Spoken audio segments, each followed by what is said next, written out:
नमस्कार, India voice देख रहे हैं आप। मैं हूं आपके साथ रिया डंगवाल। राजस्थान समाचार में आप सभी का स्वागत है। बुलेटिन की शुरुआत करेंगे राजस्थान की खबरों के साथ। सीएम भजनलाल शर्मा की जापान और दक्षिण कोरिया की यात्रा को लेकर बवाल मचना शुरू हो गया है। सीएम के इस यात्रा पर जाने के बाद उनके खिलाफ एडीजे कोर्ट में एक याचिका दायर की गई है। इस याचिका में करीब 13 साल पहले भरतपुर में हुए सांप्रदायिक दंगों के मामले में भजनलाल शर्मा को दी गई सशर्त जमानत रद्द करने की मांग की गई है। याचिका में कहा गया है कि भजनलाल शर्मा कोर्ट को सूचना दिए बिना विदेश यात्रा पर गए हैं। सीएम के खिलाफ याचिका दायर होने के बाद कांग्रेस इस मामले को लेकर उन पर हमलावर नजर आ रही है। कोर्ट ने अब 24 सितंबर इस मामले की सुनवाई की तारीख तय की है। उधर आयोजित होने वाली Rajasthan rising global investor summit 2024 के लिए सीएम भजनलाल शर्मा ने जापान प्रवास के दौरान ओसाका में अपनी बहुआयामी प्रतिभा से अंतर्राष्ट्रीय मंच पर देश और प्रदेश का मान बढ़ा रहे प्रवासी राजस्थान समुदाय के साथ मुलाकात की थी। साथ ही उनके साथ भारत और जापान के बीच आर्थिक, सांस्कृतिक और रणनीतिक संबंधों पर भी विस्तार से चर्चा की थी।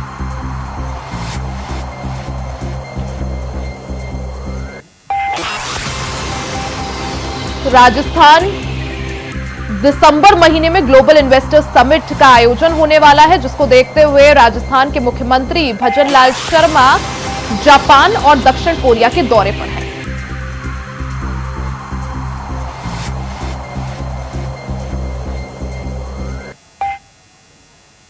बीजेपी प्रदेश अध्यक्ष मदन राठौड़ ने कहा है कि कल राजस्थान के मुख्यमंत्री भजनलाल शर्मा जापान के दौरे से वापस राजस्थान आ रहे हैं और उनके स्वागत की समारोह बीजेपी मुख्यालय में किया जाएगा।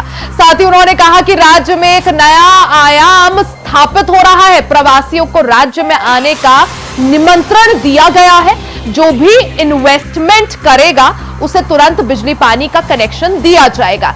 एक सवाल के जवाब में उन्होंने कहा कि गोपालगढ़ कांड में मुख्यमंत्री को ऐसे किसी भी आदेश में पाबंदी नहीं किया गया जिसमें यह कहा गया हो कि वो देश से बाहर नहीं जा सकते हैं। ये कानूनी प्रक्रिया के तहत ही किया गया है। मदन राठौड़ ने आगे कहा कि सरकार अवैध निर्माण को लेकर काफी सख्त है। अगर कोई भी अवैध निर्माण करेगा तो उसे बख्शा नहीं जाएगा।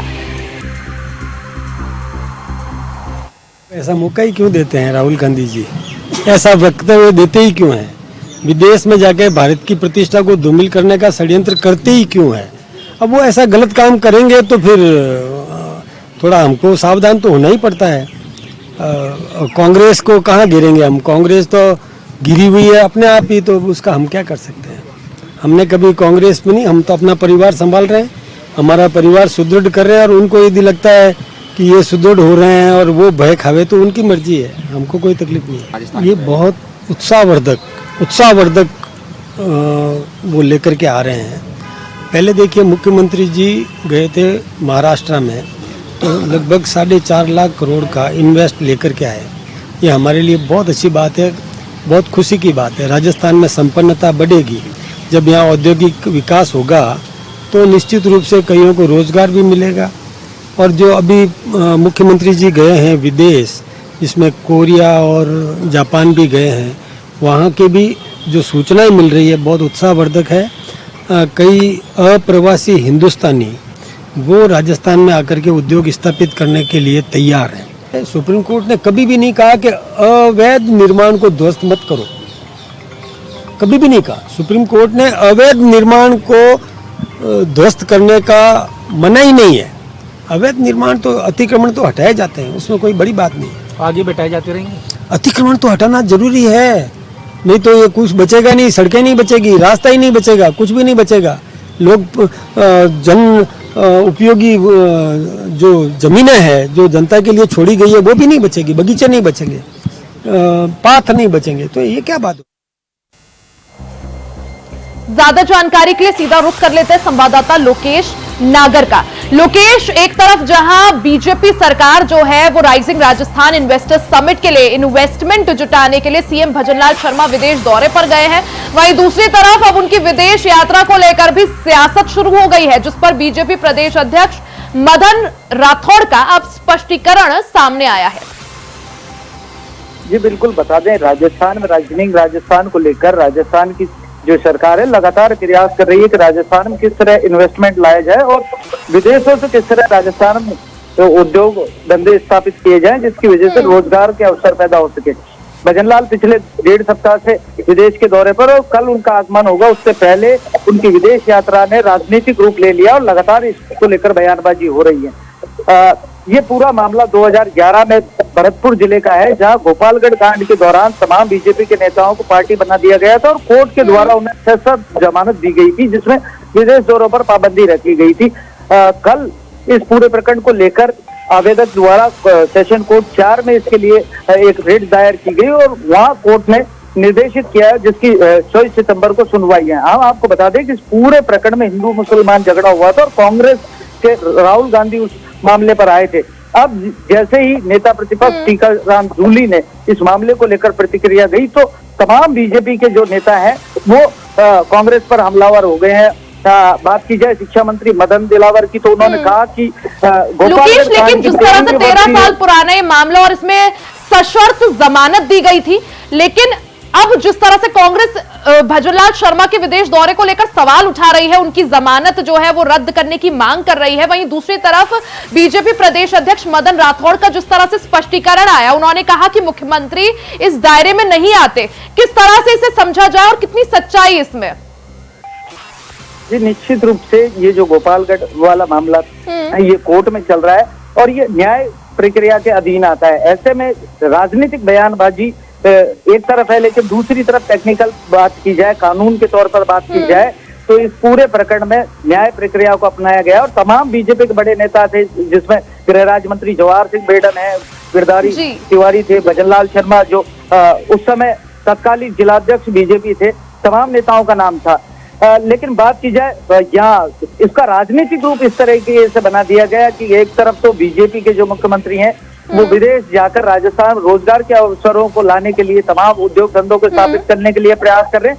दूसरी तरफ राजस्थान में कांग्रेस तुष्टीकरण की राजनीति कर रही है। इसको लेकर हमला बीजेपी के तमाम नेताओं की ओर से बीजेपी पर किया जा रहा है। इसमें 3 बड़े बयान आए, जिसमें बीजेपी के प्रदेश अध्यक्ष मदन राठौड़ का बयान आया, जिन्होंने तो अभी हमने हमारे दर्शकों को सुनाया। उसके अलावा जो शिक्षा मंत्री है मदन दिलावर, उन्होंने कांग्रेस पर हमला किया, टीकाराम जूली पर हमला किया और राहुल गांधी पर हमला किया। उन्होंने कहा है कि राहुल गांधी विदेशों में जाकर लगातार देश की प्रतिष्ठा को धूमिल करने का काम करते हैं।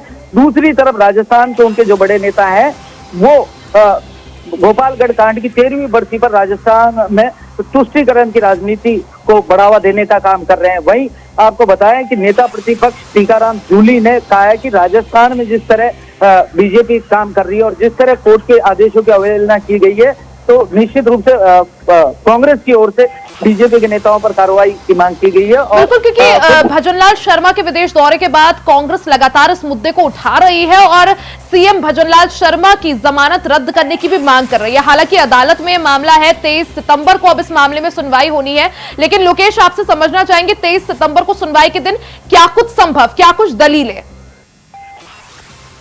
जी क्योंकि जिस तरह अभी मदन राठौड़ जी जो बीजेपी के प्रदेश अध्यक्ष हैं, उनका जो स्टेटमेंट आया, निश्चित रूप से ये तमाम कानूनी पहलू जांचने के बाद ही इस मामले में कुछ कहा जा सकता है। लेकिन दूसरी तरफ ये कहा जा रहा है बीजेपी की ओर से तमाम कानूनों का पालन किया गया है, किसी तरह कोर्ट के आदेश की अवहेलना नहीं की गई है।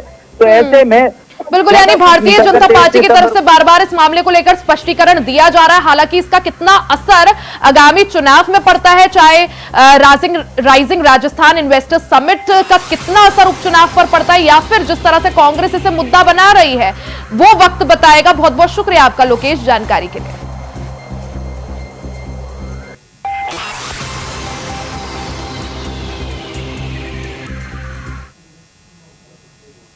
अब बात राजस्थान के मौसम की कर लेते हैं। प्रदेश में मॉनसून का दौर लगातार जारी है। इस बार राजस्थान में मौसम ने लगभग 50 साल का रिकॉर्ड तोड़ दिया है।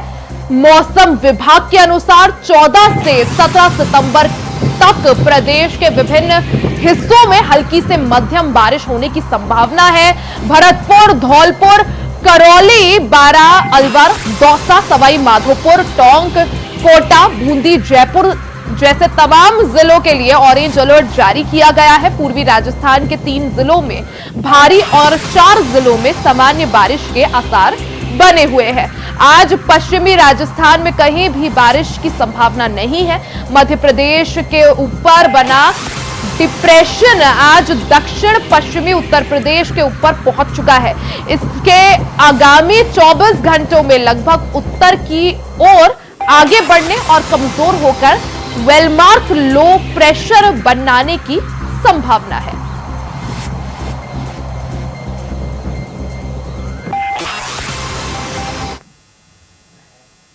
वहीं राजस्थान में एसआई पेपर लीक मामले में राजस्थान में सब इंस्पेक्टर भर्ती परीक्षा को निरस्त करने की मांग एक बार फिर से जोर पकड़ने लगी है।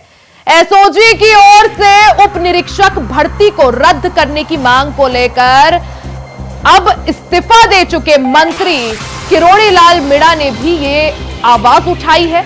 उन्होंने मुख्यमंत्री भजनलाल शर्मा को पत्र लिखकर इस भर्ती को रद्द कर दोबारा परीक्षा कराने की मांग की है।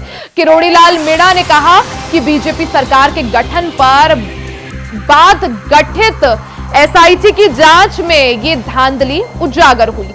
फर्जी और संगठित लोग न्यायालय से लड़कर फर्जीवाड़े से लगी अपनी इस नौकरी को बचा लेंगे, जो अत्यंत विनाशकारी होगा।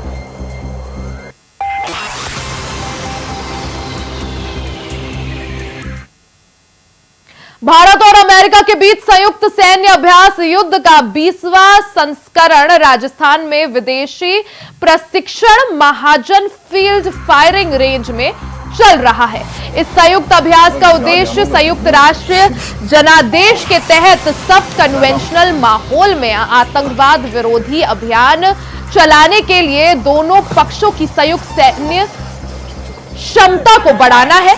यह अभ्यास सेमी डेजर्ट वातावरण में सैन्य कार्रवाई पर केंद्रित है। अभ्यास के दौरान किए जाने वाले सामरिक अभ्यासों में आतंकवादी कार्रवाई के लिए संयुक्त योजना और संयुक्त क्षेत्र प्रशिक्षण अभ्यास शामिल है, जो वास्तविक दुनिया के आतंकवाद विरोधी मिशन का अनुकरण करते हैं। भारत और अमेरिका के बीच संयुक्त सैन्य अभ्यास युद्ध के दौरान सैनिक कड़ी परिश्रम के दौर से गुजर रहे हैं।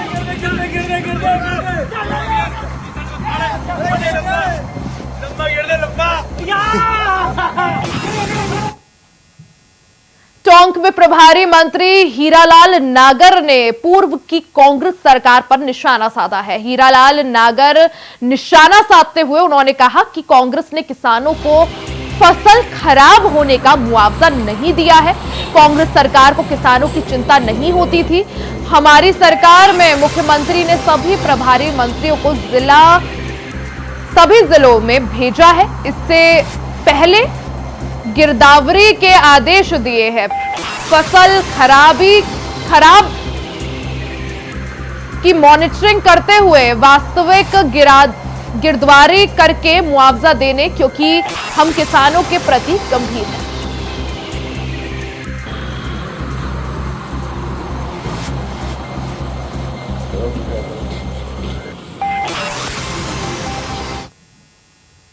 गुर्जर समाज डिग की तरफ से गुर्जर किरोड़ी बैंसला की जयंती निकाली गई है। ये रैली बुर्जा वाले हनुमान मंदिर कम गेट से होकर लक्ष्मण मंदिर, मेन बाजार, नई सड़क, पुराना बस अड्डा, जल महलों के आगे से होकर लक्ष्मण जी पर फिर हनुमान मंदिर पर स्थगित की गई। गुर्जर समाज ने कर्नल बैंसला के वचनों को पुनः इस दौरान याद किया। तो तस्वीरें आप देख सकते हैं। इस दौरान किरोड़ी बैंसला की जयंती मनाई गई।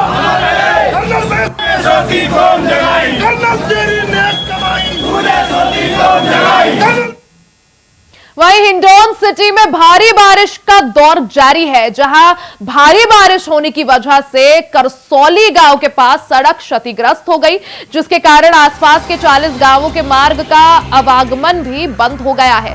वहीं गांव के लोगों ने सड़क टूटने के मामले को लेकर प्रशासन से भी बात की है, लेकिन अभी तक किसी तरह की कोई भी कार्रवाई इस मामले में नहीं हुई है।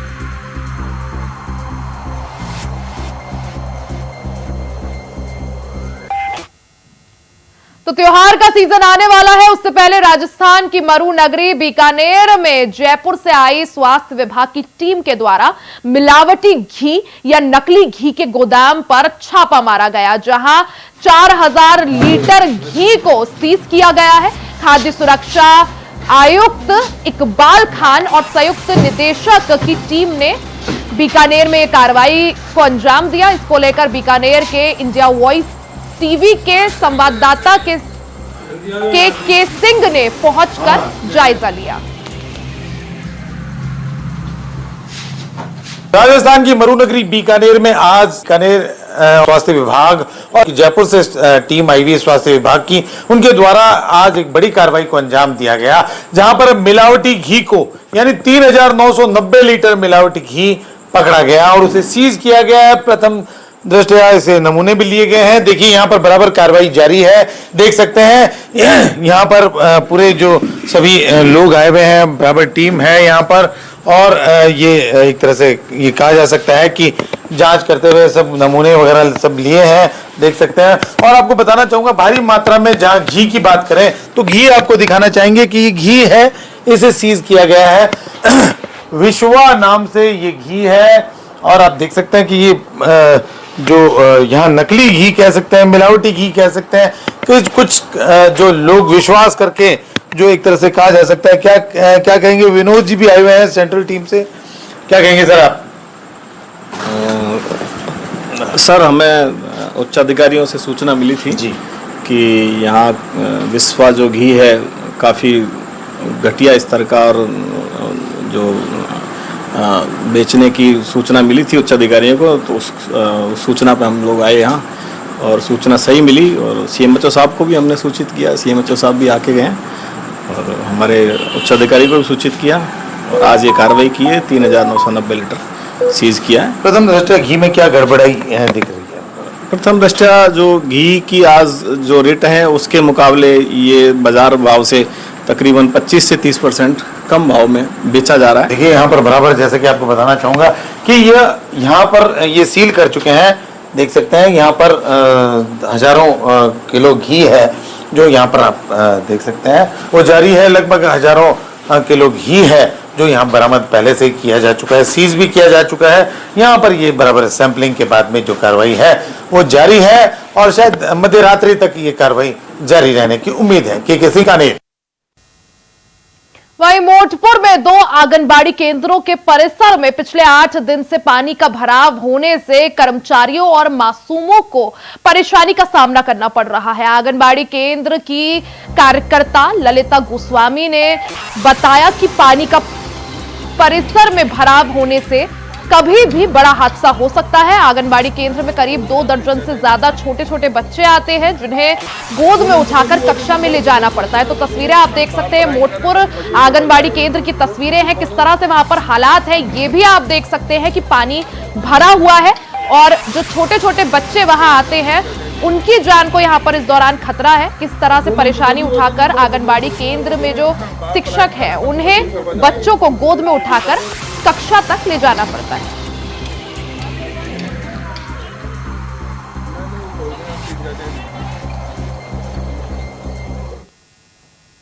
उदयपुर वाटी नीमका थाना में पहाड़ियों में अपहरण करने वाले आरोपियों की तलाश जारी है। ड्रोन कैमरे से आरोपियों की तलाश की जा रही है। बता दें कि उदयपुर वाटी क्षेत्र की ककराना गांव से युवक का अपहरण किया गया था। इस दौरान सूचना पर पुलिस ने नाकाबंदी कर आरोपियों का पीछा किया तो आरोपी नाकाबंदी तोड़कर गाड़ी को छोड़कर पहाड़ियों में छिप गए। वहीं अब पुलिस को अहम सुराग हाथ लगे हैं और जल्द ही आरोपियों की गिरफ्तारी करने का दावा पुलिस कर रही है।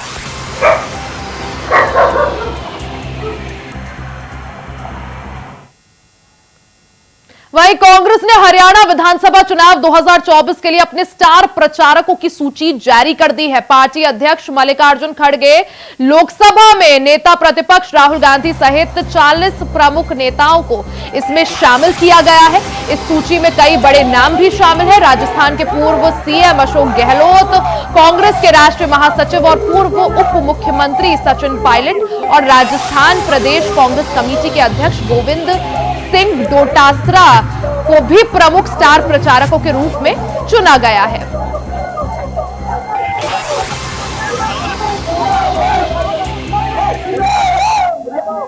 जहां प्रचार चालू हो चुका है हरियाणा में और जम्मू कश्मीर में, दोनों राज्यों के अंदर कांग्रेस और कांग्रेस का गठबंधन भारी बहुमत के साथ सरकार बनाने जा रहे हैं।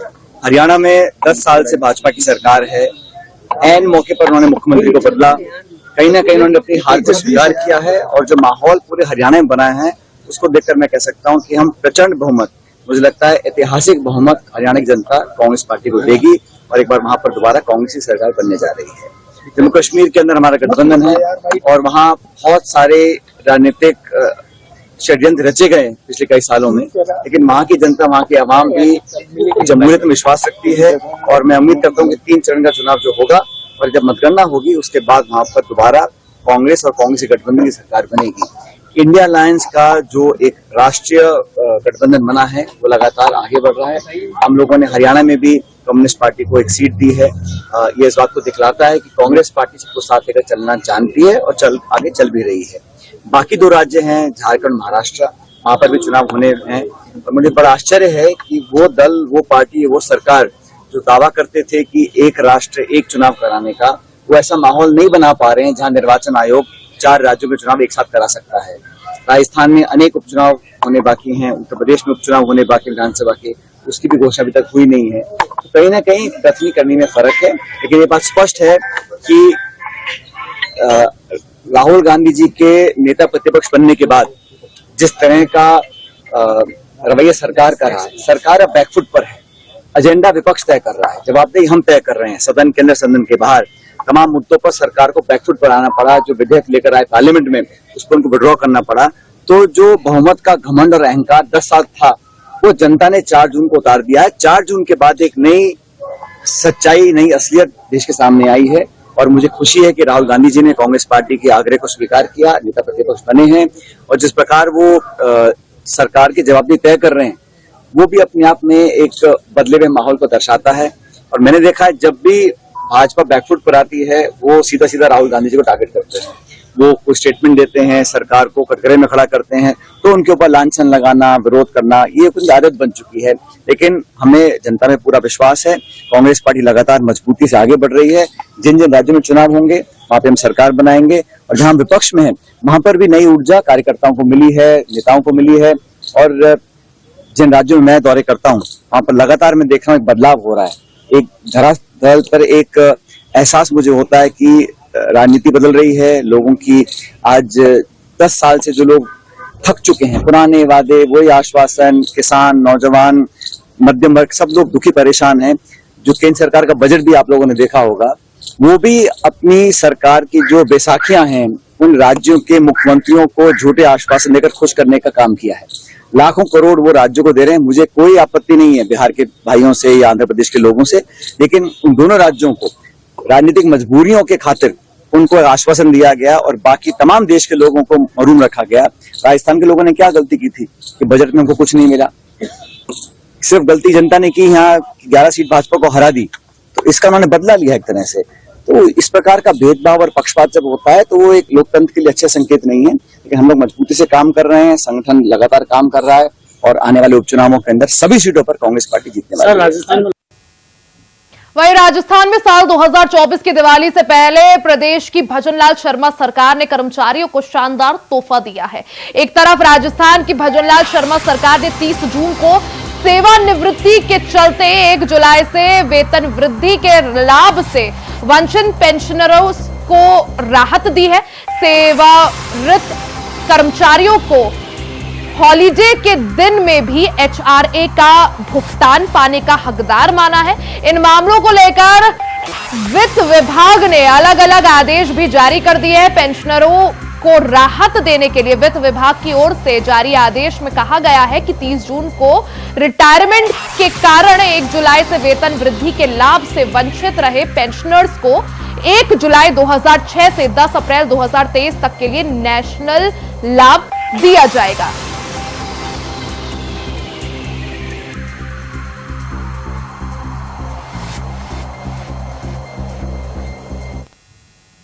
वहीं धौलपुर में बाढ़ की स्थिति को देखते हुए अधिकारियों की समीक्षा बैठक हुई। प्रभारी सचिव पी रमेश की अध्यक्षता में शुक्रवार को कलेक्ट्रेट धौलपुर के सभा कक्ष में बैठक का आयोजन किया गया, जिसमें जिला कलेक्टर की टुकड़ी के साथ धौलपुर पुलिस अधीक्षक समेत तमाम अधिकारी मौजूद रहे। अधिकारियों को निर्देशित करते हुए बाढ़ आपदा और जल भराव की स्थिति से निपटने के सख्त निर्देश दिए गए हैं।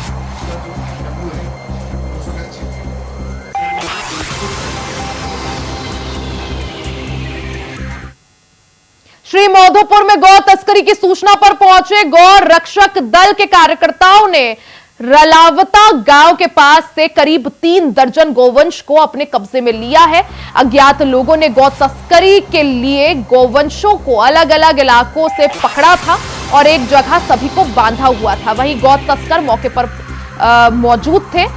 गौ तस्कर मौके का फायदा उठाकर वहां से फरार हो गए। वहीं गौ रक्षक दल के कार्यकर्ताओं ने खंडेला विधायक सुभाष मील को पूरे मामले के बारे में अवगत कराया और गौ तस्करों की सूचना पर वहां पर गौ रक्षक पहुंचे।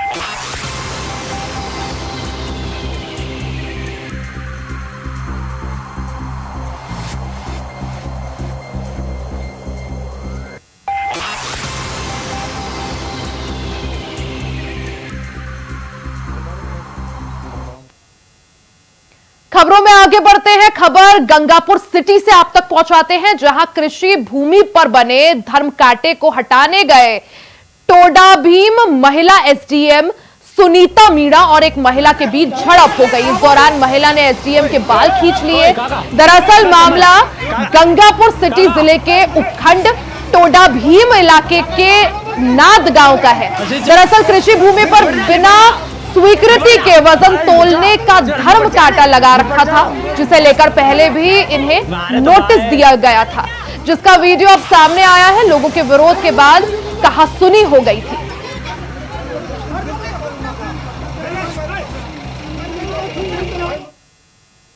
राजस्थान समाचार में फिलहाल के लिए सिर्फ इतना ही। खबरों का सिलसिला जारी रहेगा, बने रहे हमारे साथ। तब तक के लिए नमस्कार।